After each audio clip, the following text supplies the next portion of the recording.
Linking your bank account to Inspire Clean Energy is a straightforward process that allows for seamless billing and payment.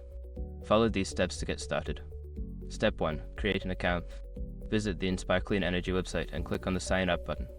Fill in the required information to create your account, including your email address and a secure password. Step 2. Log in. Once your account is created, log in using your email and password. This will take you to your account dashboard where you can manage your settings. Step 3. Navigate to Payment Settings. In your account dashboard, look for the Payment Settings or Billing section. Click on this option to access the area where you can link your bank account. Step 4. Enter bank information.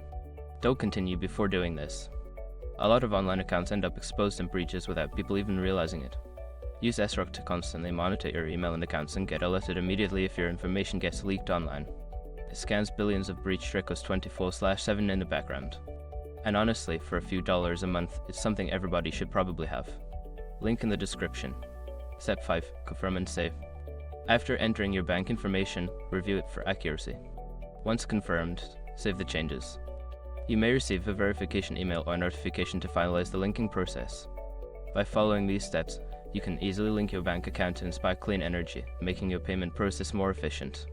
If you encounter any issues, don't hesitate to reach out to the customer support for assistance.